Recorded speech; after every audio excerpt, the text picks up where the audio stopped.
बरे हरण्या बैलाची तर मज्जा आहे बाबा. हायक चल लाली लाली लाली. ते गाई आता चरायला चालल्यात ना, पप्पासोबत हे पण गुरं चरायला असतात. म्हणजे पप्पा जिकडं गुरं घेऊन जातात ना, तर तिकडे हे गुरं पण चरायला असतात. ह्याच्यात मशीद बऱ्याच हे पण 11-12 जनावर आहेत आणि आपले पण 11-12 जनावर असतात. आणि आज तर दिवसभर सगळं आबाळाचंच वातावरण आहे. आणि वापसा तर काय नाही शेताला. मला जायचं होतं शेताला मशागत करायला आणि आता पेरायला पण चालू करायचं आपल्याला. पण आज काय वापसाच नाही, काल पाऊस झाल्यामुळं. या फुलाला पाऊस पडल्यापासून लय फुलं लागले त्या झाडाला.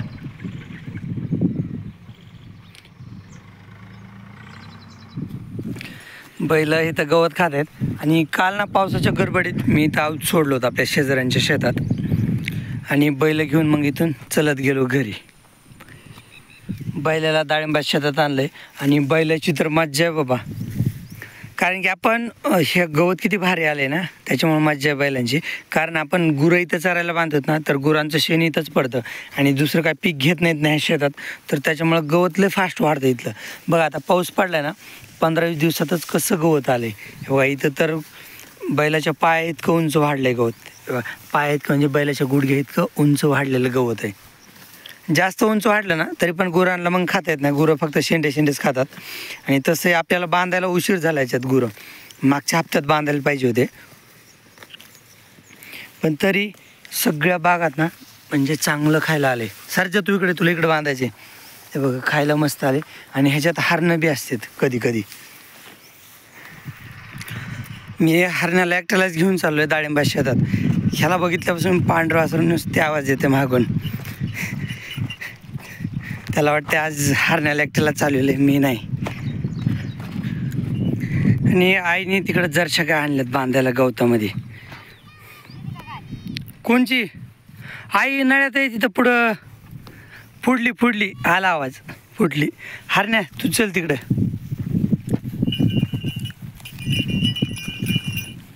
तर नेमकं काय होतं ना मित्रांनो, पावसाचा अंदाज लागत नाही. म्हणजे पाऊस कधी येईल की नाही नक्की म्हणजे सांगता येत नाही.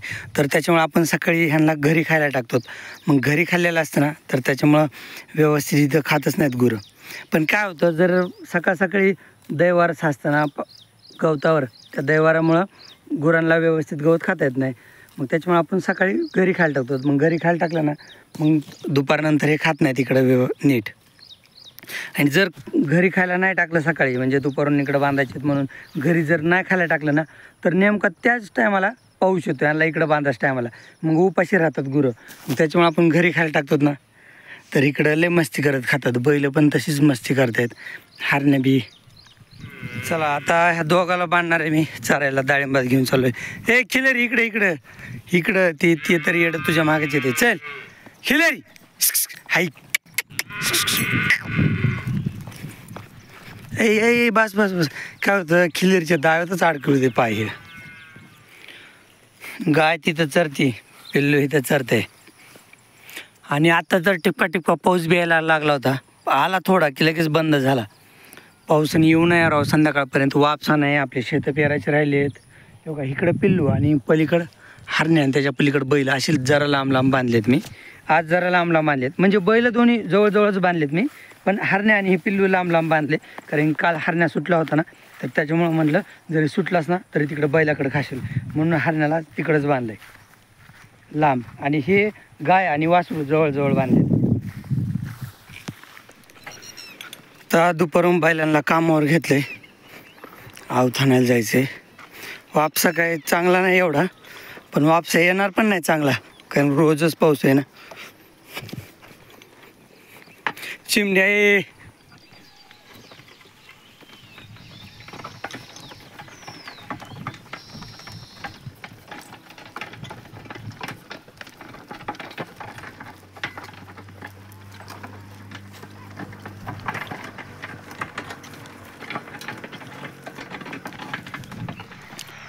आपल्या नेपेरच्या बाजूचं शेत आहे ना, तर तिथं अवथाणायचं चालू आहे. वापसा काय चांगला पुरेपूर नाहीच आहे बरं का. म्हणजे माती अशी मोकळी नाही, असा ढेकूळच होऊन राहतोय. माती अशी मोकळी नाही एकदम. पण तरी आता पाऊस काय सवड देत नाही ना, तर त्याच्यामुळं जसं जमेल तसं आवत हाणून घ्यायचं.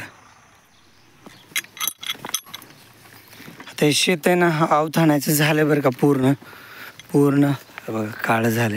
वापसा काय ठीक नव्हता, तरी पण ओबडधोबड हाणून घेतला आहोत. आणि चल चिमणे आहे, लगेच कंटाळा काय. चल बास, आता आऊत सोडायचं मला. सरजी शेताच्या बाहेर घेतो आहोत, मगच सोडतो. तशी तर मित्रांनो वेळ आता दिवस मावळाची वेळ झाली, पण मी बैल आणले चरायला आणि बैलांना मी इथंच बांधणार आहे डाळिंबात. आणि त्यांना 8 वाजता न्यायला येणार मी. 8-8:30 वाजता अंधार पडल्यावर मग न्यायला यायचं, कारण की चांगलं ताजं गवत आहे ना, खाऊन घेतील. चिमणराव ये, चल बस इथंच.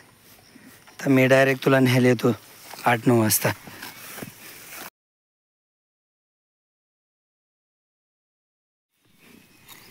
सर्जाला बांधलं इकडं. बैल मी डाळिंबा शेतात लास्टच्या कडीला बांधलेत. चिमण्या पलीकडे खातोय, सर्जा इकडं खातोय, कारण की इथं जरा त्यांना चांगलं खायला आहे. आणि घरी नेलं ना, घरी नेपेरची कुट्टी, आणि अगोदरच ते कंटाळ्यात नेपेरच्या कुट्टीला, त्याच्यामुळं उशिरापर्यंत इकडे ठेवायचे. आणि या हरण्याने तर रोज बाबा आज पण सुटला हरण्या. त्याला पोळ्याच्या अगोदरच मुरकी घालावं लागेल वाटते, कारण की रोजच सुटतो. मी आत्ता बैल घेऊन येताना बघितलं त्याला, तो मी बांधला होता एका जागेवर आणि तो दुसऱ्याच जागेवर खात होता. म्हणजे तो 100% सुटला आहे. हरण्या कुठं गेला, तो तिकडं खातोय हरण्या. मी आता खिलेरीला आणि त्याच्या वासराला घेऊन जातो, मग हरण्या येईल घरी. नाही तर बसन बैलांना सोबत, पण मी तिकडं जाणार नाही, कारण तिकडं गवत लय वाढलेलं आहे ना, तर असं डायरेक्ट गवतातून जायला नाही जमत, जास्त वाढलेलं आहे गवतातून. तो बिचारा गेला तिकडं, त्याचं पोट भरले तरी पण फिरतोय. हरण्या चल इकडे, हरण्या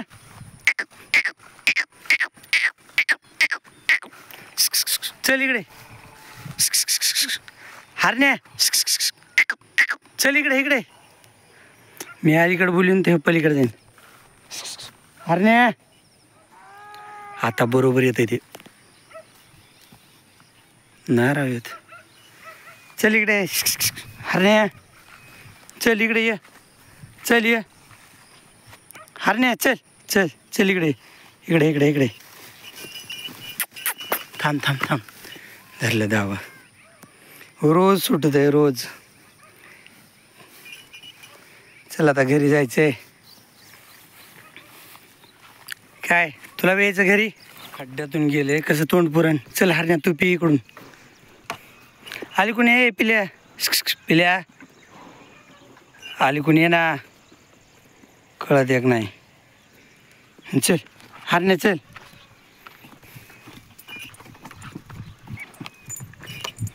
चला त्याला तिथून निघले मोकळं सोडलं ना तर बरोबर येतं ते. अरे मोठं वासर बघितलं की पळत आलाय घरी येऊन.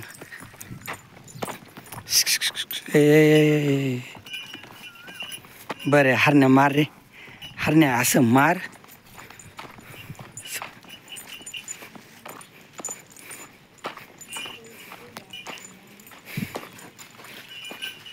चल त्या हरण्यासोबत घरीच येते इकडं. बस तिकडे जाऊ नको, ते गाय मारित यात. ह्याला आता पिल्याला खुरा खायला ठेवलं इथं. हरण्याला तिकडे टाकलंय गव्हाणीत. हरण्या गव्हाणीत खातोय आणि पिल्लू इकडं पाठीत खाते. ते मध्ये जास्त खुराकच खात नव्हतं, आता खाते बरं. तरी मी थोडंच त्याला ठेवतो खुराक. ते त्याच्यातलं पण थोडंसं शेवटला राहून देतं किंवा पाय देतं मग त्याच्यात.